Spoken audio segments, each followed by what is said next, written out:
अनिरुद्ध बड़ा ही खुश है क्योंकि आज उसकी शादी बड़े ही धूमधाम से हुई है। 2 महीने पहले ही एफबी पर अनिरुद्ध की दोस्ती अंजलि से हुई और धीरे धीरे दोस्ती कब प्यार में बदली दोनों को पता नहीं लगा। आज अनिरुद्ध और अंजलि की शादी हो चुकी है।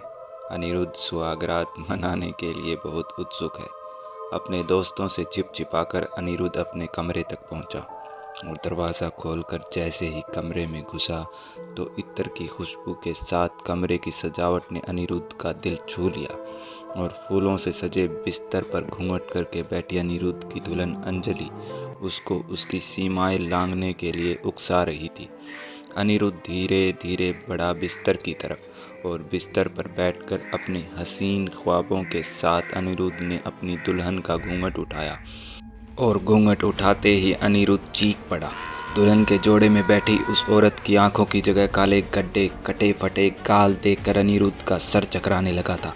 तभी वो औरत अचानक बिस्तर पर सीधी खड़ी हो गई और गर्दन टेढ़ी करके एक भयानक सी मुस्कुराहट मुस्काने लगी और ये मंजर देखकर अनिरुद्ध की आंखों के सामने अंधेरा छाने लगा था और उस औरत के भयानक मुस्कुराहट को अपनी बंद होती आंखों से देखते देखते अनिरुद्ध बेहोश हो गया। और जब बेहद ठंडी ठंडी हवा अनिरुद्ध के चेहरे से टकराने लगी तब अनिरुद्ध को धीरे धीरे होश आने लगा और जब अनिरुद्ध ने अपनी आंखें खोली तो उसने खुद को एक अनजान सड़क पर पाया और चारों तरफ जमा कोहरा और बहती ठंडी हवा अनिरुद्ध के खून को ठंडा कर रही थी। अनिरुद्ध को कुछ समझ नहीं आ रहा था कि वो यहाँ कैसे आया और इस वक्त है कहाँ। घने कोहरे में अनिरुद्ध का कुछ भी देख पाना बेहद मुश्किल था। अनिरुद्ध घबराकर इधर उधर जाने लगा कि तभी अनिरुद्ध के कानों में एक आवाज़ पड़ी। वो साइकिल की आवाज़ अनिरुद्ध को अपने पीछे से आ रही थी। अनिरुद्ध रुककर साइकिल का करीब आने का इंतज़ार करने लगा और धीरे धीरे जैसे जैसे साइकिल अनिरुद्ध के करीब आ रही थी वैसे वैसे अनिरुद्ध के मन में इस सुनसान सड़क से निकलने की उम्मीद पैदा हो रही थी। साइकिल करीब आई तो अनिरुद्ध ने देखा एक आदमी मंकी कैप पहने और चद्दर लपेटे साइकिल पर सवार था। अनिरुद्ध ने हाथ से इशारा करके उसे रोकने की कोशिश की और किस्मत से वो व्यक्ति रुक भी गया।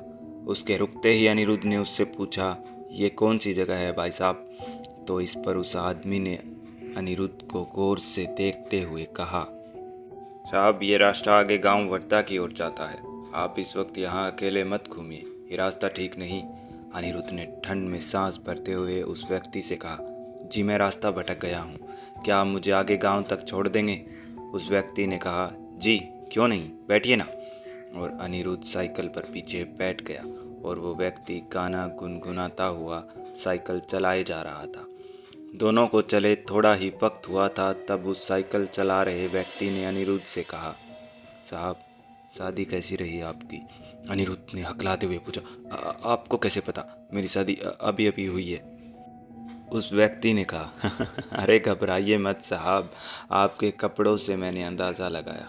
अनिरुद्ध हंसा और फिर कहा, ओ हाँ, आज ही शाम को मैंने 7 फेरे लिए। लेकिन यार जब मैंने अपने कमरे में जाकर दुल्हन का घूंघट उठाया तो वहाँ मेरी दुल्हन की जगह एक डरावनी सी शक्ल वाली औरत बैठी थी और फिर पता नहीं कब मैं इस रास्ते पर पहुँच गया। साइकिल रुकने के साथ अनिरुद्ध भी चुप हुआ। साइकिल वाले आदमी ने धीरे धीरे गर्दन अनिरुद्ध की ओर घुमाई और फिर मुस्कुराते हुए अनिरुद्ध से कहा, वो सब तो ठीक है साहब, मगर लड़की को बेचना नहीं चाहिए था। उस आदमी का इतना कहना भर ही था कि अनिरुद्ध को पीछे से किसी ने कस कर किसी सख्त चीज से अनिरुद्ध के सर पर मारा और दर्द में कराते हुए अनिरुद्ध एक बार फिर बेहोश हो गया। और जब अनिरुद्ध को होश आया तो उसने खुद को चारों तरफ से खाली बंद कमरे में पाया और उसने देखा कि उसके हाथ पैर किसी ने कसकर बांधे हैं और एक लड़की के रोने की आवाज़ अनिरुद्ध को लगातार सुनाई दे रही थी कि तभी अचानक अनिरुद्ध की आंखों में कुछ गिरा और वो चीखा। चलन इतनी खतरनाक थी कि अनिरुद्ध मछली की तरह छटपटाने लगा क्योंकि उसकी आंखों में किसी ने लाल मिर्च डाल दी थी। अनिरुद्ध बुरी तरह छटपटा रहा था कि तभी उसके कान में उसी साइकिल वाले आदमी की आवाज़ पड़ी, लड़की नहीं बेचनी चाहिए थी ना सर। दरअसल अनिरुद्ध भोली भाली लड़कियों को अपने प्यार में फंसाकर उनसे शादी करता था और फिर सुहागरात वाले दिन उन्हें बेहोश करके बाजार में बेच देता। 3 महीने पहले ऐसे ही एक अर्चना नाम की लड़की को अनिरुद्ध ने बाजार में बेचा और उस लड़की की जब बेहोशी टूटी तो वो ऐसी जगह थी जहाँ से निकल कर भी अर्चना वहाँ से कभी निकल नहीं पाती और अर्चना ने अपनी जान दे दी। साइकिल वाला व्यक्ति कुलदीप यानी अर्चना का भाई बहुत प्यार करता था अपनी बहन से। उसे जब अपनी बहन की मौत की खबर मिली तो वो भी ये सदमा बर्दाश्त नहीं कर पाया और उसने भी अपनी जान पानी में डूब कर दे दी। लेकिन वो कहते हैं ना, इसी जन्म के कर्मों का हिसाब भगवान इसी जन्म में लेता है। अर्चना और कुलदीप अनिरुद्ध से उसका हिसाब बराबर करने के लिए आ चुके थे। अनिरुद्ध को कोई डंडे से बुरी तरह पीटने लगा और मार खाते खाते अनिरुद्ध बेहोश हो गया। उसको होश आया तो उसे महसूस हुआ कि वो किसी सख्त चीज़ पर लेटा है।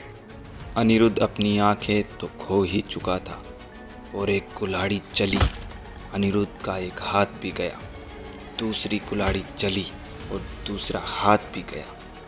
तीसरी के साथ एक पैर और चौथी के साथ अनिरुद्ध का दूसरा पैर भी कट गया। उसके बाद अनिरुद्ध थोड़ी देर तक ही जिंदा रहा होगा। उसके पापों की सज़ा उसे बड़ी दर्दनाक मिली थी।